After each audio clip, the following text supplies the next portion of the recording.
नमस्कार। कैसे हैं आप सब। मैं आशा करता हूं कि आप सब बहुत अच्छे होंगे और अपनी तैयारी लगातार जारी रख रहे होंगे और अपनी तैयारी को ही फोकस करना है सर, क्योंकि लक्ष्य से हटने के बाद किसी को अपनी मंजिल प्राप्त नहीं होती। लक्ष्य जरूरी है, बिना लक्ष्य के कोई मजा नहीं आता। तो हम पढ़ रहे थे सर स्वर संधि। स्वर संधि में हमने दीर्घ, गुण, वृद्धि, यण, अयादि समस्त चीजें पढ़ ली थी। कहने का मतलब समस्त कक्षाएं हम पढ़ चुके हैं। आज हम पढ़ेंगे कौन सी क्लास? व्यंजन संधि के ऊपर। तो सुनिएगा, आज हमारी चर्चा होगी व्यंजन संधि पर। ध्यान से समझिएगा, आज हम पढ़ेंगे व्यंजन संधि। देखिए, व्यंजन संधि का सीधा सीधा शॉर्ट एंड स्वीट फॉर्मूला क्या है कि किसी व्यंजन के बाद स्वर या व्यंजन के आने पर, सुनिएगा मैं परिभाषा ही लिखा देता हूं।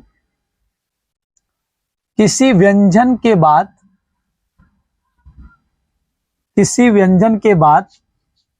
स्वर या व्यंजन के आने पर, स्वर या व्यंजन के आने पर उनमें जो विकार या परिवर्तन उत्पन्न होता है, उनमें जो विकार या परिवर्तन उत्पन्न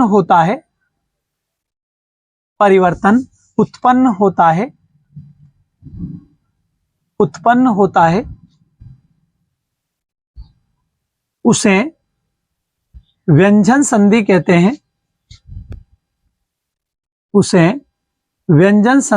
हैं। अब शॉर्ट तरीके से इसे कैसे समझेंगे, आइए देखते हैं। इधर तो हमने लिख दिया किसी व्यंजन के बाद क्या आ जाए, स्वर आ जाए या फिर क्या आ जाए, व्यंजन। तो उनमें जो विकार या परिवर्तन उत्पन्न होता है, जो विकार उत्पन्न होता है, उसे आप क्या कहते हैं? तो उसे आप कहते हैं व्यंजन संधि। उसे आप क्या कहते हैं? तो उसे आप कहते हैं व्यंजन संधि। ठीक है। आप व्यंजन संधि में नियम सुनना। व्यंजन संधि के नियम, क्योंकि नियमों पर चलती है, बिना नियमों के व्यंजन संधि को नहीं पढ़ा जा सकता। तो व्यंजन संधि के नियम निम्न प्रकार हैं।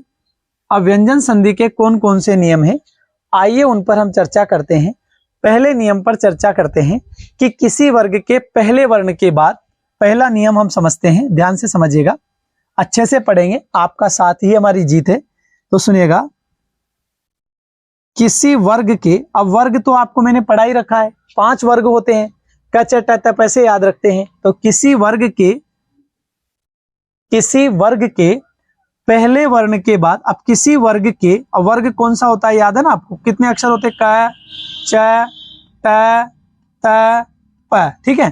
तो किसी वर्ग के पहले वर्ण के बाद,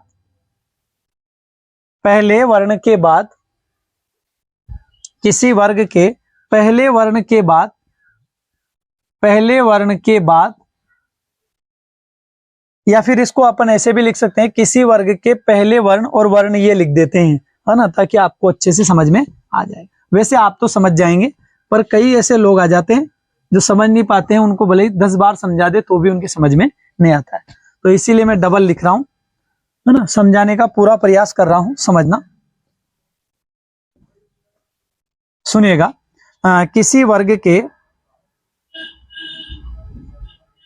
पहले वर्ण, अब पहला वर्ण कौन सा? देखो, वर्ग में क, च, ट, त, प। ठीक है। तो किसी वर्ग के पहले वर्ण, और पहले वर्ण कौन कौन से? क, च, ट, त, प के बाद स्वर आए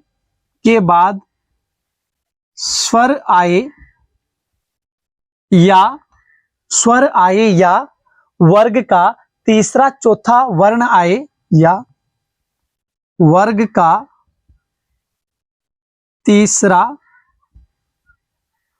चौथा वर्ण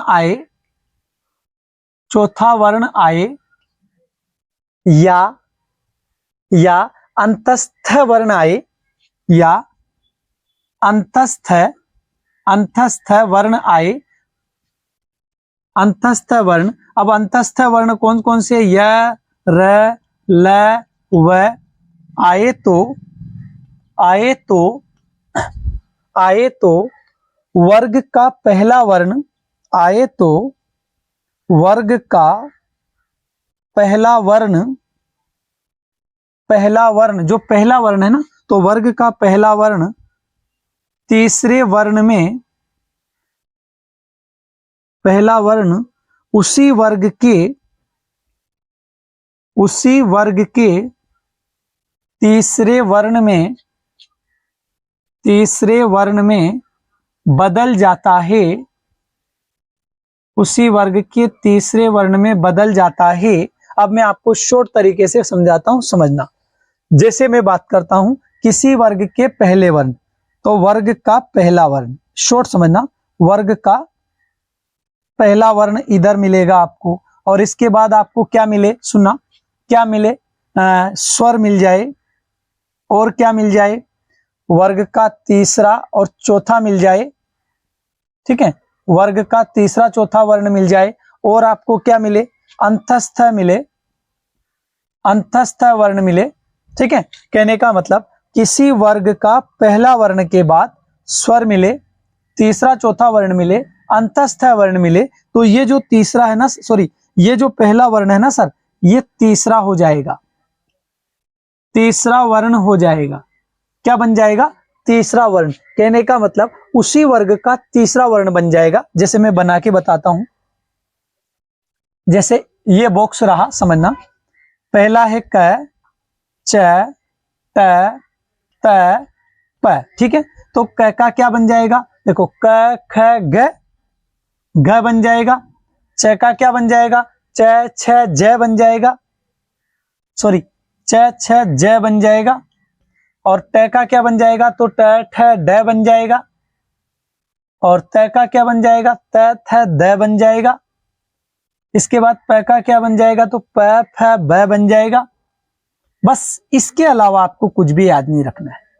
ये जो तरीका मैंने समझाया है ना, बस इतना सा तरीका आपको याद रखना है। अब हम केवल उदाहरणों पर चर्चा करेंगे, केवल उदाहरण ही उदाहरण समझेंगे। तो आप मेरी बात समझ पा रहे होंगे कि किसी व्यंजन के बाद स्वर या व्यंजन आए और उनमें जो विकार उत्पन्न होता है उसे व्यंजन संधि कहते हैं। तो चुटकियों में याद है। फिर इसके बाद आप ऐसे कैसे याद रखेंगे? तो किसी वर्ग के पहले वर्ण के बाद कोई स्वर आ जाए, वर्ग का तीसरा चौथा आ जाए, अंतस्थ आ जाए, क्या आ जाए? अंतस्थ आ जाए, तो आप क्या करेंगे सर? जो पहला वर्ण है ना, उसी वर्ग के तीसरे वर्ण में बदल जाएगा। वह जो पहला वर्ण था उसी वर्ग के, कहने का मतलब अब ये जो क वर्ग है ना, तो ये जो क था ये अपने ही वर्ग के तीसरा वर्ण कौन सा हो जाता है? ग। कौन सा हो जाता है? ग। तो इसमें बदल जाएगा। च किस में बदलेगा? ज में। ट किस में बदलेगा? ढ में। त किस में बदलेगा? ध में। और प किस में बदलेगा? भ में। बस सीधा सीधा है। और आपको पता है ना, यहां देखो, आपको मैंने सिखाया था क, च, ट, त, प, ठीक।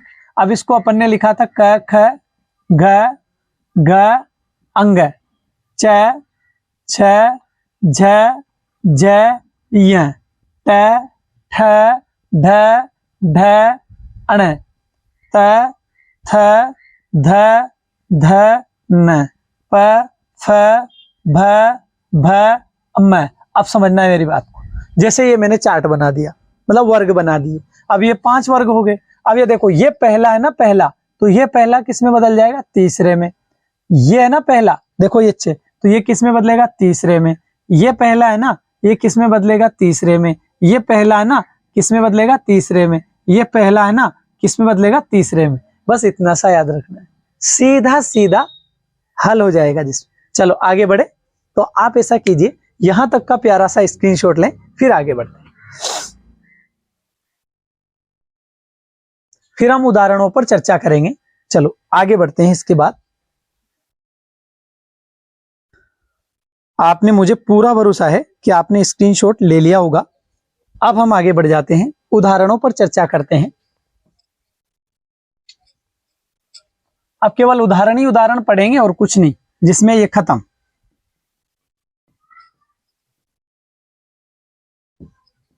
ठीक है ना?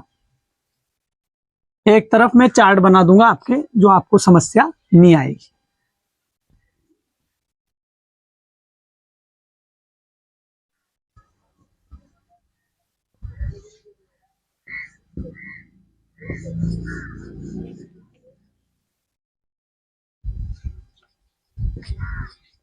चलो आगे बढ़े। अब सुनिएगा,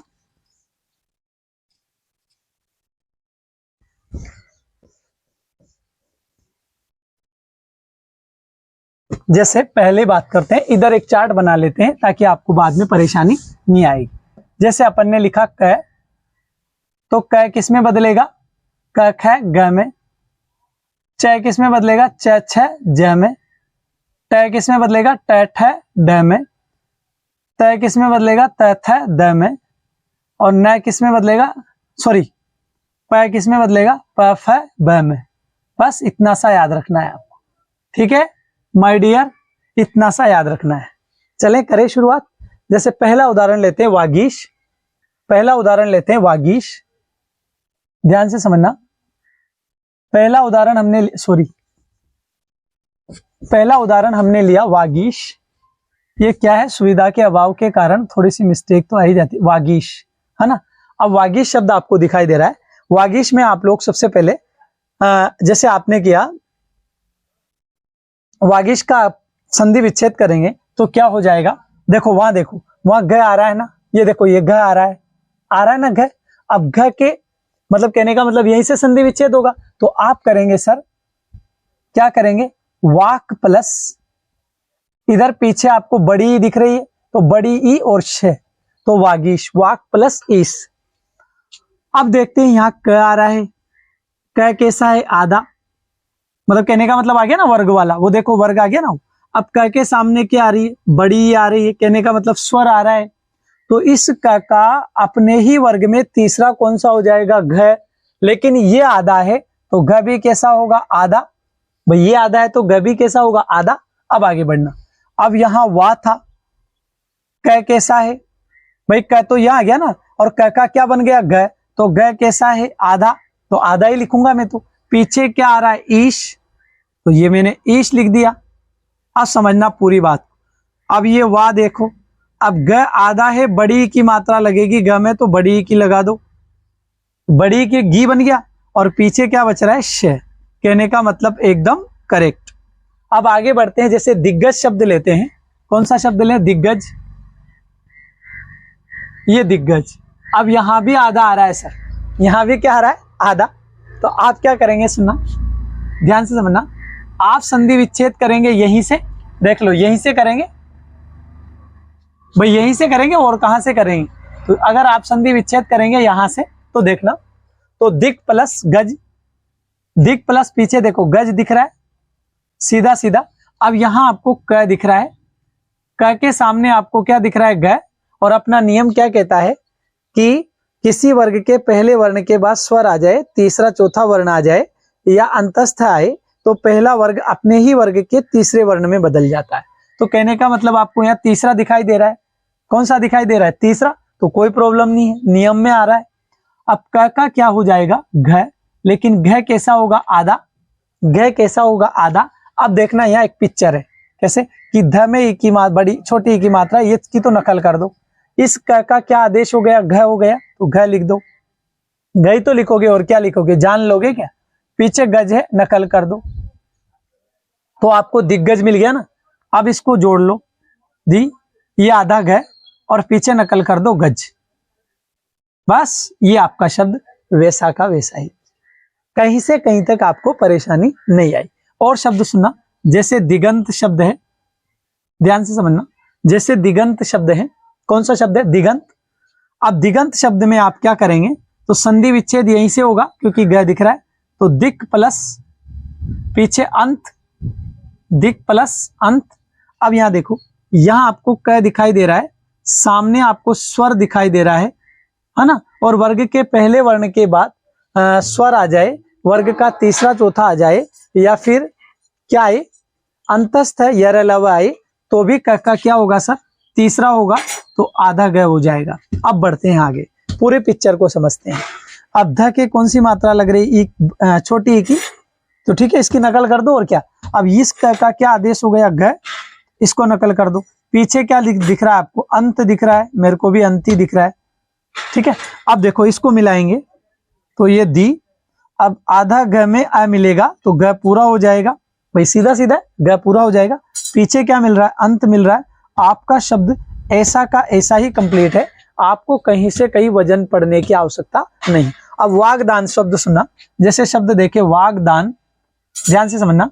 अब ये शब्द आपको दिखाई दे रहा है, अब सुनना सर, आप यहाँ ग दिखाई दे रहा है, देख लो ग दिखाई दे रहा है, तो कहने का मतलब संधि विच्छेद करते समय क आएगा, तो वाक प्लस पीछे क्या दिख रहा है, दान। अब यहाँ क आ रहा है, सामने वर्ग का कौन सा आ रहा है, तीसरा आ रहा है, द आ रहा है ना तीसरा, तो क का क्या होगा, तीसरा होगा। अब क का तीसरा क ख ग, तो ग होगा, लेकिन कैसा होगा, आधा। अब इसको मिलाओ आप लोग। अब यहाँ वाक है ना, क्या है वाक, तो ये वाक बच रहा है यहाँ, तो क का क्या आदेश हो गया था, ग आदेश हो गया। पीछे क्या बच रहा है, दान, क्या बच रहा है, दान। अब इसको मिलाएंगे, तो अपन इसको मिलाएंगे तो यहाँ शायद आपको दिख रहा, तो वा। अब आधा ग, भाई आधा ग, पीछे स्वर होता तो मिल जाता, ये कहाँ मिलेगा, जबरदस्ती थोड़ी है, तो आधा का आधा ही रहेगा। पीछे नकल कर दो दान, स्वर में तो मिल जाता है, और में कहाँ मिलेगा। चलो, तो शब्द बन गया आपका वागदान।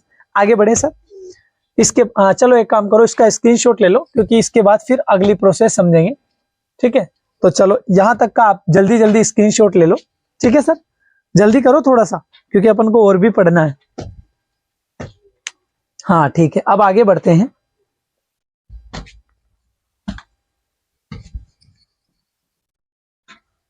बस 10-15 मिनट का काम और है, 10 मिनट मान लो ज्यादा से ज्यादा, जिसमें फ्री हो जाओगे आप लोग। अरे यार ये कैसे मिट गया यार, चलो फिर लिख देंगे उसको जल्दबाजी में उधर जाके। क्या था यहाँ, का च ट का ध हो रहा था, है ना, का च ट प, यहाँ प था, प का क्या हो रहा था, भ। ठीक है, चले अब सुना, करे शुरुआत। जैसे अगला टॉपिक पर आ जाए, च वाले पर, ये तो हमने क्लियर कर लिया। च वाले पर देखें, जैसे शब्द है अजंत आजादी, जैसे शब्द है अजंत अजंत, जैसे शब्द है आजादी, इनको समझना ढंग से। दो शब्द मैंने आपको ले दिए, अब इस पर चर्चा करते हैं। अब अजंत शब्द की बात करें तो यहाँ आपको ज दिखाई दे रहा है, ये वाला, ये ज और ये ज, इसका मतलब संधि विच्छेद यहीं से होगा, और संधि विच्छेद करते समय जो आगे वाला शब्द रहेगा उसके च लगेगा। देखना कैसे, अब यहाँ देखो, तो ये ज दिख रहा है, तो यहाँ से होगा, तो यहाँ हो जाएगा अच प्लस पीछे स्वर अंत, अच प्लस अंत। अब यहाँ च आ रहा है, च के बाद आपको स्वर दिखाई दे रहा है, तो च का क्या हो जाएगा, तीसरा। अब च का तीसरा क्या होगा, ज, लेकिन ज कैसा होगा, आधा, आधा ही होगा, वो तो जबरदस्ती थोड़ी। अब ये अ है, ये अ आपको बच रहा है ना, ये तो इसके तो कोई परेशानी नहीं, बच रहा है तो, लेकिन इस च का क्या आदेश हो गया, ज, तो आधा ज। पीछे नकल कर दो जो भी दिख रहा है उसकी, ये नकल कर दी। अब मिला दो, तो ये अ, ये आधा ज में स्वर मिलेगा अ, तो ज पूरा, और पीछे नकल कर दो अजंत। ये आपका शब्द तैयार है। समय खराब करने की आपको कतई आवश्यकता नहीं है। अब सुनना, और आजादी शब्द को देखते हैं। अब यहां भी आपको ज दिख रहा है, कहने का मतलब यहीं से होगा भाई, जहां ज दिखेगा वहीं से संधि विच्छेद, तो यहां आप करेंगे अच प्लस, यहाँ आ की मात्रा दिख रही है सर, तो आ और पीछे दा, सॉरी दी, तो आजादी, अच प्लस आदि।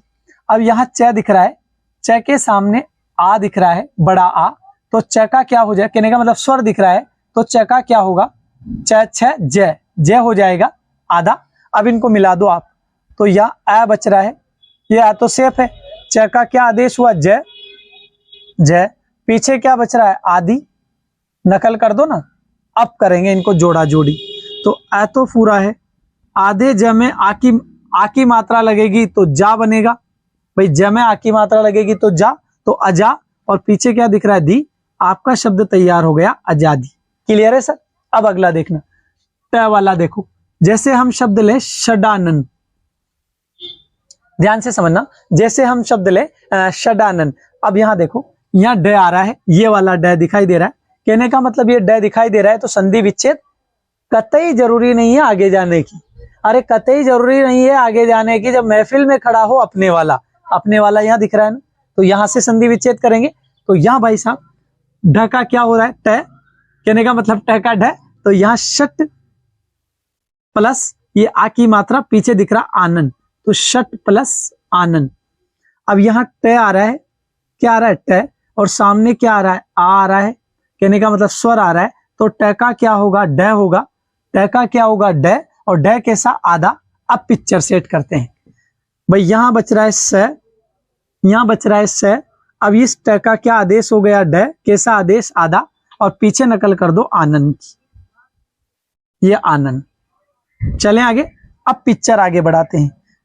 ये तो सेप है तो अब ड आधा है पर आ की मात्रा लगेगी तो डा बनेगा, पीछे नन की नकल कर दो षडानन। आपका शब्द एकदम तैयार है कि ज्यादा उदाहरण देने की आवश्यकता नहीं है। यदि आपको एक ही बार में समझ में आ जाए तो ज्यादा कचरा भरने की आपको आवश्यकता नहीं है। अब हम चर्चा करते हैं त के ऊपर। जैसे हम बात करें त के ऊपर चर्चा करें, जैसे हम बात करते हैं भगवत भजन, बहुत सिंपल सा उदाहरण है। जैसे बात करें भगवत भजन, बहुत सिंपल सा शब्द है, भगवत भजन है ना। अब ध दिखाई दे रहा है, ये ध मुझे भी दिखाई दे रहा है, तो ध के यही से संधि विच्छेद होगा, कन्फर्म है। अब इसका करेंगे ना सर, तो भगवत, भगवत प्लस पीछे क्या है भजन, ठीक है। अब यहां आपको त दिख रहा है, सामने भ दिख रहा है, तो भ दिख रहा है मतलब तीसरा आ रहा है, वर्ग का तीसरा आ रहा है, तो त का क्या हो जाएगा, त का ध हो जाएगा, और ध कैसा होगा आधा। अब इनको मिलाते हैं भाई, यहां तक तो सेफ है, तो भगव भगव है ना। अब त का क्या हो रहा है ध, आधा ध, और पीछे भजन, और ये कहीं जुड़ेगा क्यों नहीं, क्योंकि आगे स्वर आ ही नहीं रहा है, इसलिए जोड़ा ही नहीं अपन ने, तो ऐसा का ऐसा ही शब्द तैयार आपका हो गया।